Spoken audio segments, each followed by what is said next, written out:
भुला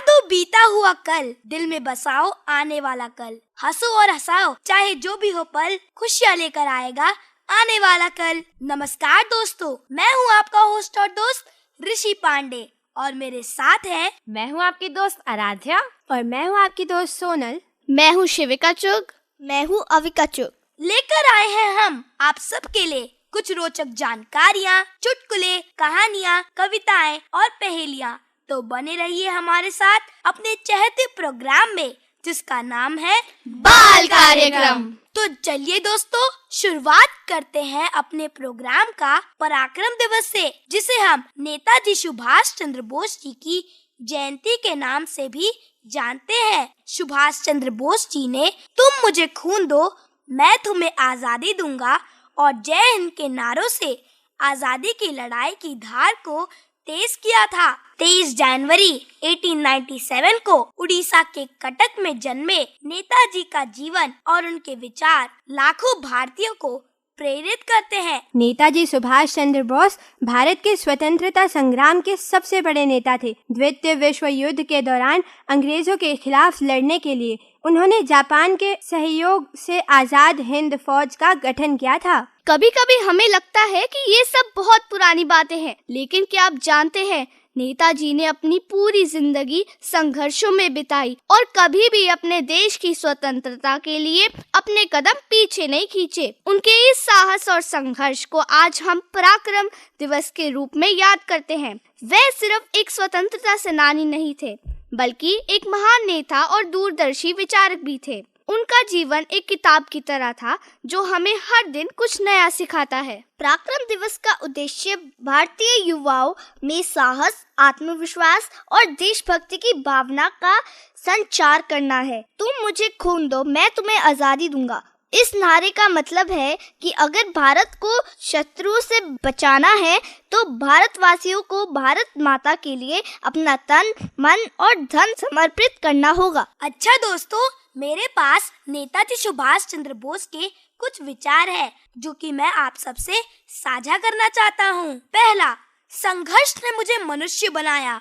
मुझ में आत्मविश्वास उत्पन्न हुआ, जो पहले मुझ में नहीं था। दूसरा, ये हमारा कर्तव्य है कि हम अपनी स्वतंत्रता का मोल अपने खून से चुकाए। हमें अपने बलिदान और परिश्रम से जो आजादी मिले, हमारे अंदर उसकी रक्षा करने की ताकत होनी चाहिए। तीसरा, उच्च विचारों से कमजोरियां दूर होती है और हमें हमेशा उच्च विचार पैदा करते रहना चाहिए। और ना जाने कितनी सारी ऐसी प्रेरणादायक बातें सुभाष चंद्र बोस जी ने कही थी। 21 अक्टूबर 1943 को बोस ने आजाद हिंद फौज के सर्वोच्च सेनापति की हैसियत से स्वतंत्र भारत की अस्थायी सरकार बनाई। 1944 को आजाद हिंद फौज ने अंग्रेजों पर आक्रमण किया और कुछ भारतीय प्रदेशों को अंग्रेजों से मुक्त भी करा लिया था। 6 जुलाई 1944 को उन्होंने रंगून रेडियो स्टेशन से महात्मा गांधी के नाम एक प्रसारण जारी किया,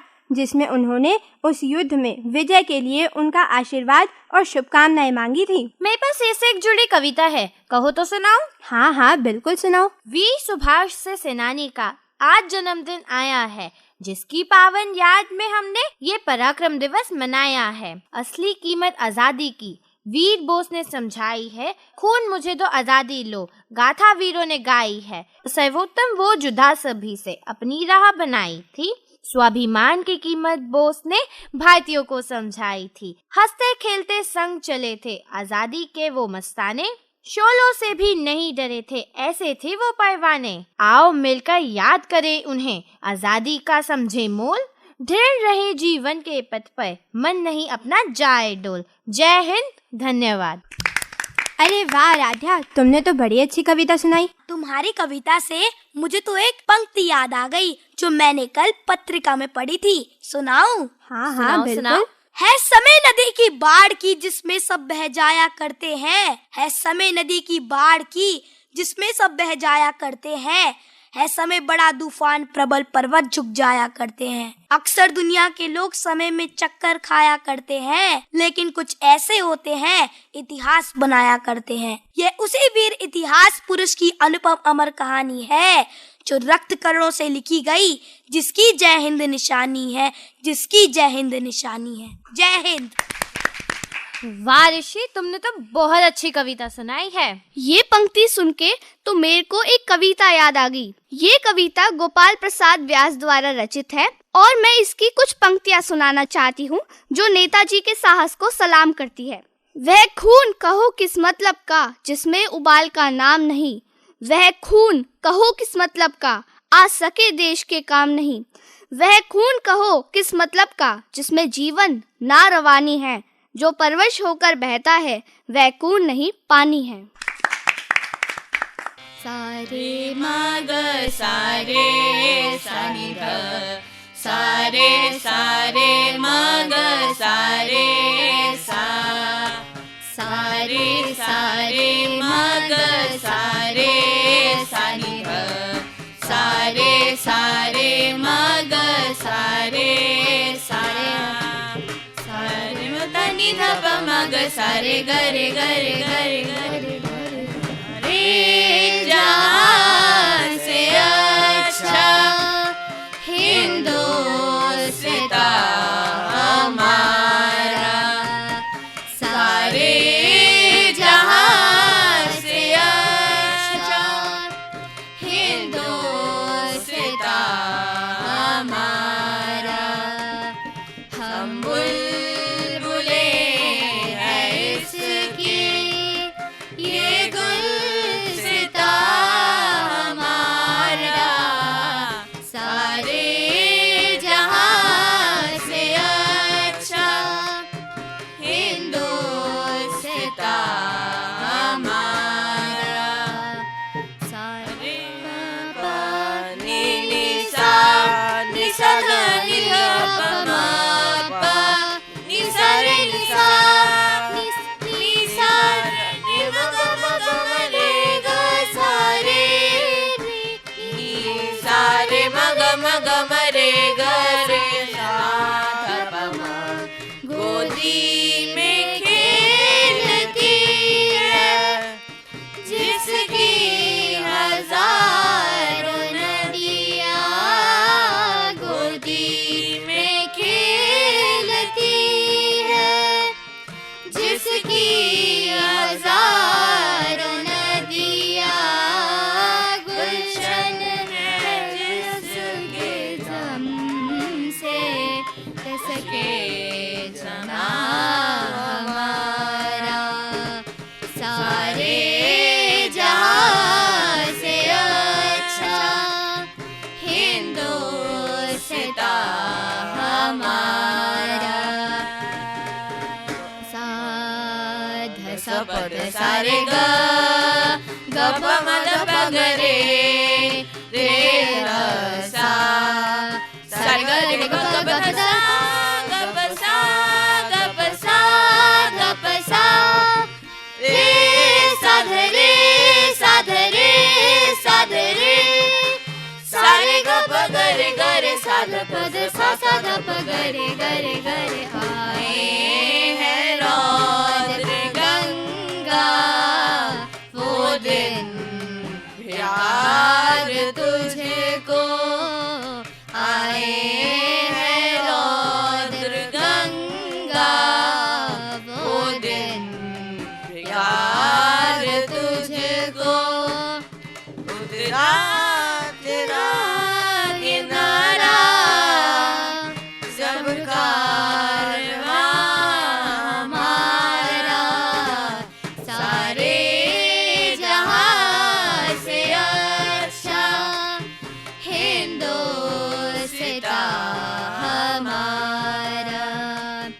कुछ बात है कि हंसी मिटती नहीं हमारी, कुछ बात है कि हंसी मिटती नहीं हमारी, सदियों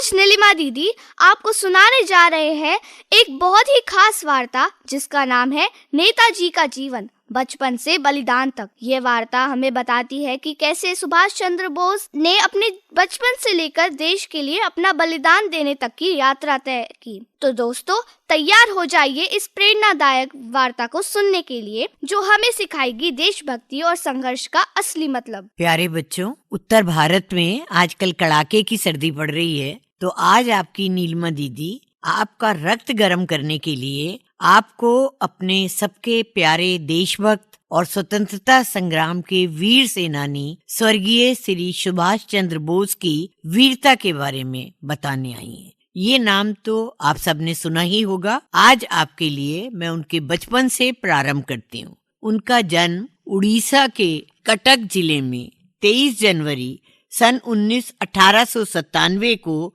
एक धनी परिवार में हुआ था। इनके पिता का नाम श्री जानकीनाथ बोस तथा माता का नाम श्रीमती प्रभा देवी था। अब उनकी शिक्षा के बारे में सुनिए। उनकी प्रारंभिक शिक्षा कटक में ही हुई। उन्होंने मैट्रिक की पढ़ाई कलकत्ता से की। उससे आगे की शिक्षा प्रेसिडेंसी कॉलेज कलकत्ता से प्रथम श्रेणी में की। आप जानते ही होंगे, देश प्रेम और साहस की भावना उनमें बचपन से ही थी। स्कूली शिक्षा के समय में भी वो अपने साथ पढ़ने वाले विद्यार्थियों को देश की गुलामी का सच समझाते थे और देश को आजाद कराने की प्रेरणा देते थे। वो एक मेधावी छात्र थे और सफलता के साथ निरंतर शिक्षा की सीढ़ी चढ़ते चले गए। प्यारे बच्चों, सन 1913 में सुभाष चंद्र बोस ICS की परीक्षा देने इंग्लैंड गए। वहाँ पास ही नहीं हुए, अपितु मेरिट में चौथा स्थान प्राप्त किया। उन्होंने ये समझ लिया था कि अंग्रेजी शासन का विरोध एकजुट होकर ही किया जा सकता है। इसकी कोशिश तो वो बराबर करते ही रहे। उनका तो मानो जन्म ही इसीलिए हुआ था। अब मैं आपको उनके जीवन का वो हिस्सा सुनाती हूँ जब वो अपने इसी लक्ष्य को पूरा करने के लिए किस किस प्रकार से आगे बढ़ते रहे। अंग्रेज सरकार के लिए तो मानो वो चुनौती बन गए थे। बच्चों, उनके जीवन की इसके बाद की कहानी तो उनकी गिरफ्तारियों, जेल से बाहर आने और उनके साहसपूर्ण निर्णयों और पुनः पुनः गिरफ्तारियों से भरपूर है। 1921 में अंग्रेजों ने उन्हें गिरफ्तार कर लिया। अगस्त 1922 में वो बाहर आए। सन 1923 में वो भारतीय युवा कांग्रेस के अध्यक्ष भी बने। देश को जगाने के उनके प्रयत्न अंग्रेज सरकार को डरा देते थे। उनकी बढ़ती लोकप्रियता के कारण 1924 में पुनः उनकी गिरफ्तारी हो गई। 1928 में उन्होंने एक संगठन बनाया देशभक्तों का और 1930 में उन्हें फिर जेल जाना पड़ा इसी अपराध के कारण। उन्होंने कलकत्ता मेयर का चुनाव लड़ा और जीता। देशवासी उन्हें बहुत प्यार करते थे और उन्हें नेताजी के नाम से पुकारने लग गए। जेल से बाहर आते ही उन्होंने इटली, जर्मनी और फ्रांस के शासकों से स्वयं मिलकर भारत वर्ष की आजादी के बारे में बात की, लेकिन 1940 में उनकी पुनः गिरफ्तारी हो गई। प्यारे बच्चों, उनके उद्देश्य बहुत ऊंचे थे। वो खाली नहीं बैठ सकते थे। 1941 में वो एक योजना बनाकर जेल से गायब हो गए और जर्मनी पहुंच गए। दूसरे महायुद्ध में अंग्रेजों के खिलाफ लड़ने के लिए उन्होंने आजाद हिंद फौज का 21 अक्टूबर 1943 को गठन किया और इसके साथ ही देश को जय हिंद का नारा दिया। इन्होंने युवाओं को देश हित के लिए पुकारा और इतने युवक इनके साथ बढ़ चले कि आजाद हिंद फौज बन गई। जापान रेडियो से उन्होंने देशवासियों को संबोधित कर अंग्रेज सरकार में खलबली मचा दी। 1941 में उन्होंने स्वतंत्र भारत रेडियो की स्थापना की और जन जन को जगाने के लिए इसकी सहायता भी ली। हमारे सुभाष चंद्र बोस उस समय के भारतीय समाज में प्रचलित जाति प्रथा और छुआछूत का भी बहुत विरोध करते थे। उन्होंने हमारे कमजोर होते राष्ट्र को मजबूत बनाना चाहा और करके भी दिखाया। भारतवर्ष में नेताजी के सम्मान एक भी वीर सैनिक, महान सेनापति और राजनीतिज्ञ दूसरा नहीं हुआ। नेताजी को सम्मानित करने के लिए हमारे वर्तमान प्रधानमंत्री उनकी 28 फीट ऊंची प्रतिमा का उनकी 125वीं जयंती पर अनावरण किया और ब्रिटिश राज में इंडिया गेट में लगे जॉर्ज पंचम की मूर्ति के स्थान पर इसको लगाया। बच्चों, आप सबको उनके जीवन से प्रेरणा लेकर वीर और साहसी बनना है और उनके अधूरे कामों को पूरा करके दिखाना है। जय हिंद। अरे वाह, नीलिमा दीदी की वार्ता से तो हमें बहुत कुछ सीखने को मिला। हाँ, तो दोस्तों, अपने स्कूल में या घर में जब भी किसी नए लक्ष्य के लिए काम करें, नेताजी के संघर्ष और उनके नारे को याद रखें। आज के दिन चलिए हम सभी संकल्प लें कि हम भी अपने देश के लिए कुछ खास करेंगे। क्या कहते हो? हाँ हाँ बिल्कुल। ओहो दोस्तों, हमने कितनी बड़ी बड़ी बातें कर ली। चलो अब कुछ चुटकुले सुने। चलो सुनाओ। गप्पू ने मेडिकल स्टोर से दवा ली और स्टोर वाले से कहा, चीनी भी दो भैया।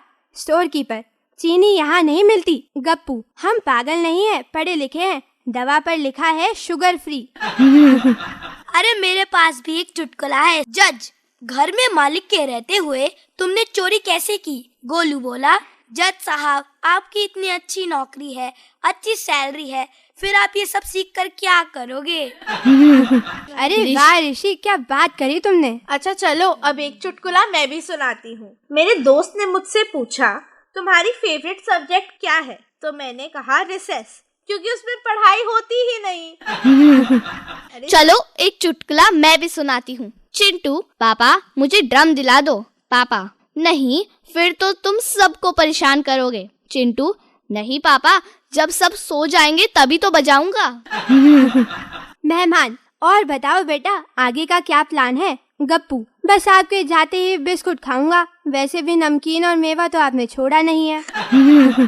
गप्पू, ये पड़ोस में क्या चल रहा है? पप्पू, शायद किसी का बर्थडे है। गप्पू, किसका? पप्पू, टू यू का। गप्पू, टू यू कौन? पप्पू, पता नहीं, सुनाई तो यही दे रहा है, हैप्पी बर्थडे टू यू।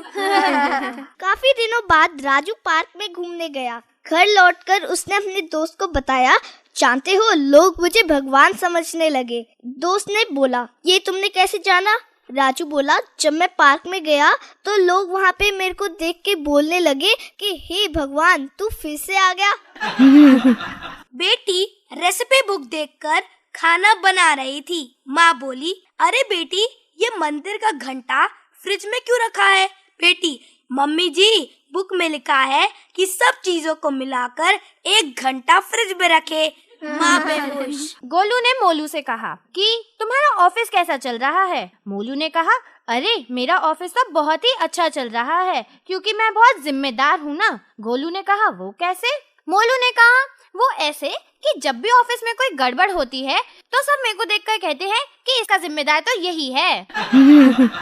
जब जब जन्म लेती है बेटी, खुशियाँ साथ लाती है बेटी, ईश्वर की सौगात है बेटी, सुबह की पहली किरण है बेटी, तारों की शीतल छाया है बेटी, आंगन की चिड़िया है बेटी, त्याग और समर्पण सिखाती है बेटी, नए नए रिश्ते बनाती है बेटी, जिस घर में जाए उजाला लाती है बेटी, बार बार याद आती है बेटी, बेटी की कीमत उनसे पूछो जिनके पास नहीं है बेटी। अरे वाह, तुमने तो कितनी अच्छी कविता सुनाई, लेकिन आज तुमने इतनी अच्छी कविता किस उपलक्ष्य पर सुनाई? अरे मुझे पता है, 24 जनवरी को राष्ट्रीय बालिका दिवस आने वाला है, उसी के उपलक्ष्य में उन्होंने कविता सुनाई। और जिसका मोटिव है लड़कियों को उनके अधिकारों के बारे में बताना और अपने समाज में बराबरी के बारे में भी बताना। कितनी अच्छी बात लिखी है ना, क्योंकि शिक्षित होकर ही वो अपने अधिकारों को जान पाएगी। हाँ, अच्छा हाँ। दोस्तों, अब मेरे पास भी एक छोटी सी कविता है। शिक्षा के पंखों से उड़कर छू लूं सपनों का संसार, शिक्षा पर अगर ना होता विश्वास,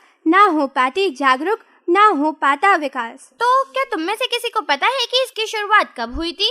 हाँ, मेरे को पता है। राष्ट्रीय बालिका दिवस भारत में हर साल 24 जनवरी को मनाया जाता है।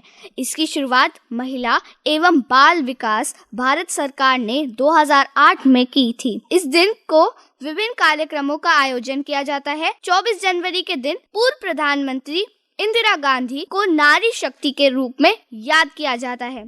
इस दिन इंदिरा गांधी पहली बार प्रधानमंत्री के रूप में कार्यभार संभाला था। इसलिए इस दिन को राष्ट्रीय बालिका दिवस के रूप में मनाया जाता है। कभी कभी ऐसा होता है कि जो अधिकार लड़कों को मिलते हैं वो अधिकार लड़कियों को नहीं मिल पाते हैं, जिससे वो अपने जीवन में जो हासिल करना चाहती हैं वो उन्हें नहीं मिल पाता, और इसलिए राष्ट्रीय बालिका दिवस मनाया जाता है। बिल्कुल सही कहा ऋषि। अरे हम सबको पता है कि बेटा एक घर को उजाला देता है, लेकिन बेटियां 2 घरों को उजाला देती हैं। हाँ हाँ, मुझे इससे कविता याद आ गई। बहुत प्यारी होती हैं बेटियां, ओस की बूंद सी होती है ये, पापा की आंखों की प्यारी, माँ की दुलारी होती हैं बेटियां। बेटा करेगा रोशन एक ही कुल को, पर बेटियां करेगी रोशन 2 कुलों को। बेटा अगर हीरा होता है तो बेटियां भी सच्ची मोती होती हैं। कांटों की राह पर चलती है खुद तो, पर औरों के लिए फूल बोती है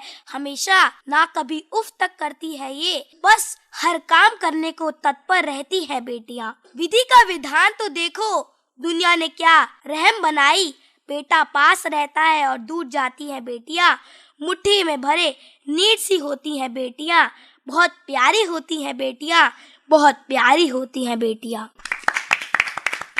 अच्छा दोस्तों, मैंने ना अपनी संस्कृत की बुक में एक श्लोक पढ़ा था, पता है कौन सा?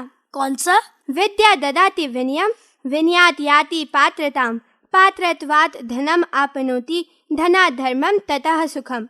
इस श्लोक का अर्थ है, ज्ञान व्यक्ति को विनम्र बनाता है, विनम्रता से योग्यता मिलती है, योग्यता से धन और समृद्धि मिलती है, और समृद्धि से सही आचरण की प्राप्ति होती है, और सही आचरण से संतोष मिलता है। हमारी टीचर ने हमें बताया था कि अगर हम पढ़ते नहीं हैं तो इस संसार में हम एक पशु समान हैं। हमें हमेशा कुछ ना कुछ सीखना चाहिए।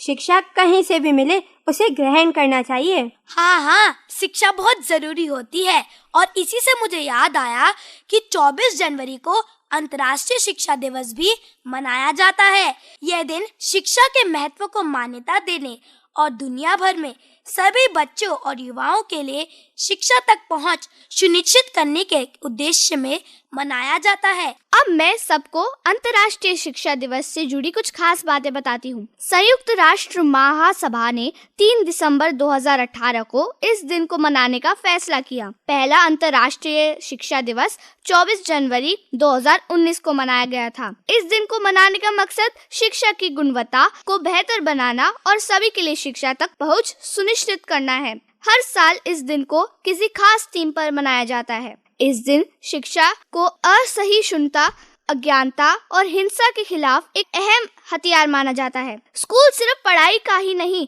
बल्कि मजे करने का भी एक शानदार जगह है। सोचिए, स्कूल में दोस्तों संग पढ़ाई करना कितना मजेदार होता है।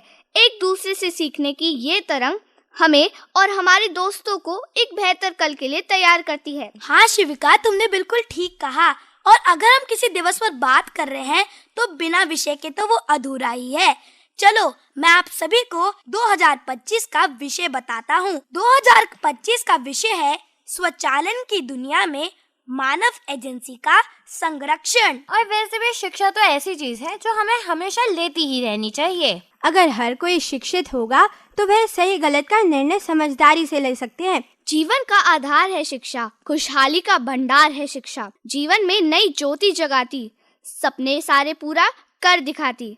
तो दोस्तों, इस खास दिन पर आइए हम सभी मिलकर संकल्प लें कि हम ना केवल पढ़ाई पर ध्यान देंगे बल्कि अपने दोस्तों और परिवार से भी कुछ नया सीखने की कोशिश करेंगे। एजुकेटेड व्यक्ति अपने वोट से देश के लिए अच्छे और सच्चे नेता को चुन सकता है, क्योंकि उसे इतना ज्ञान तो जरूर हो चुका होगा कि देश की भलाई के लिए, देश को तरक्की की राह पर ले जाने के लिए उसे किस प्रकार के व्यक्ति को चुनना चाहिए। और हाँ दोस्तों, इस बात से याद आया कि राष्ट्रीय मतदाता दिवस भी तो आने वाला है।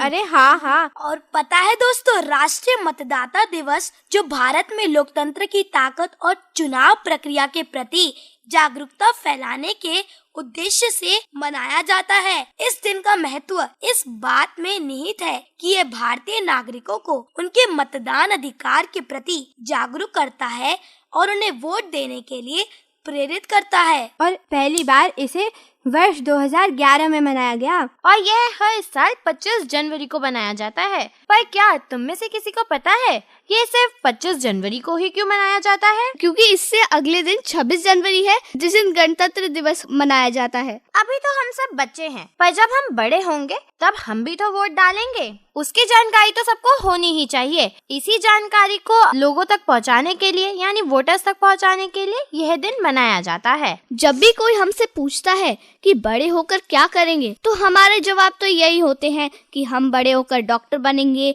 इंजीनियर बनेंगे, खिलाड़ी बनेंगे। लेकिन अब हमें यह सोचना होगा कि बड़े होकर हम एक जिम्मेदार मतदाता भी बनेंगे, ताकि हम अपने देश को एक अच्छा भविष्य दे सकें। तो दोस्तों, इस राष्ट्रीय मतदाता दिवस पर हम ये संकल्प लें कि हम भविष्य में अपनी जिम्मेदारी समझकर वोट देंगे और देश को और मजबूत बनाएंगे। याद रखिए, आज के बच्चे कल के जागरूक मतदाता बनेंगे। नमस्कार दोस्तों, आज हम बात करेंगे उस विषय के ऊपर जिसने हमें न सिर्फ जोड़ा बल्कि हमारे देश को दुनिया में सबसे अलग पहचान दी। जी हाँ, हमारे प्यारे भारतीय संविधान की। तो मुस्कान चेहरे पर लाओ और तैयार हो जाओ इस दिलचस्प सफर के लिए, जहां बात होगी अधिकारों की, कर्तव्यों की और लोकतंत्र के ताकत की। तो चलिए, भारतीय संविधान को 26 जनवरी 1950 को लागू किया गया था और तभी से यह भारत की शासन व्यवस्था की रीढ़ बना हुआ है। यह देश के हर नागरिक को समान अधिकार, न्याय और स्वतंत्रता प्रदान करता है और भारत को एक लोकतांत्रिक, संप्रभु, समाजवादी और धर्मनिरपेक्ष गणराज्य घोषित करता है। तो गर्व से कहिए, मैं भारतीय हूँ और संविधान पर मेरा पूरा विश्वास है। जय हिंद। कुंभ मेले की पौराणिक कथा। कुंभ मेला समुद्र मंथन की कथा से जुड़ा हुआ है। कहा जाता है कि देवताओं और असुरों ने अमृत प्राप्त करने के लिए समुद्र मंथन किया। अमृत का कलश लेकर भगवान विष्णु ने भागते हुए उसे सुरक्षित स्थानों पर छिपाया। इस दौरान अमृत की कुछ बूंदें हरिद्वार, प्रयागराज, उज्जैन और नासिक में गिरी। इन्हीं स्थानों पर अब कुंभ मेले का आयोजन होता है। कुंभ मेला केवल एक धार्मिक आयोजन नहीं है, बल्कि यह भारतीय संस्कृति, एकता और सामूहिकता का प्रतीक है। यह दिखाता है कि कैसे एक विशाल जन समूह अनुशासन, आस्था और प्रेम के साथ एकत्र हो सकता है। आप कुंभ मेले में शामिल होकर न केवल भारतीय संस्कृति का अनुभव कर सकते हैं, बल्कि इसकी पवित्रता और आध्यात्मिकता को महसूस भी कर सकते हैं। भारत के संस्कार ऐसे हैं, यहाँ के परिवार भी राम सीता जैसे हैं। जम्मू कश्मीर से कन्याकुमारी, यहाँ हर जगह की बोली है न्यारी। कान्हा की मुरली से यहाँ पानी बरसता है, तभी तो हर किसी का दिल मथुरा जाने को तरसता है। यहाँ ऊंची चोटी पर भी महाकाल का घंटा बजता है, तभी तो हर किसी का दिल केदारनाथ में जा बसता है। राष्ट्रीय पर्यटन दिवस 25 जनवरी को मनाया जाता है, जो भारतीय पर्यटन क्षेत्र के महत्व को बढ़ावा देने और पर्यटन के प्रति जागरूकता फैलाने के उद्देश्य से मनाया जाता है। इस दिन का उद्देश्य देश के विभिन्न हिस्सों के पर्यटन स्थलों की पहचान करना और उन स्थलों को बढ़ावा देना है। और आज हम बात करेंगे नॉर्थ ईस्ट के खूबसूरत शहर शिलोंग के बारे में, जो पर्यटन के लिहाज से एक महत्वपूर्ण स्थान है। आप जानते हैं दोस्तों, शिलोंग को पूर्व का स्कॉटलैंड भी कहा जाता है। यहाँ की हरी भरी पहाड़ियाँ, खूबसूरत झीलें और ठंडी ठंडी हवाएं हमें जैसे प्रकृति के बीच में ले जाती है। अगर आप भी पहाड़ी इलाकों का मजा लेना चाहते हैं तो शिलोंग एक बेहतरीन जगह है। शिलोंग में कई जगहें हैं जहां आप घूमने जा सकते हैं, जैसे उमियाम झील, जो पानी में अपनी सुंदरता को बिखेरती है। अच्छा, मुझे भी कुछ जगह पता है जो बहुत सारे टूरिस्ट को शिलोंग में अट्रैक्ट करते हैं, जैसे कि सोहरा, जो कि चेरापूंजी में स्थित है। शिलोंग से कुछ मीटर दूर स्थित चेरापूंजी दुनिया के सबसे अधिक वाले स्थानों में से एक है।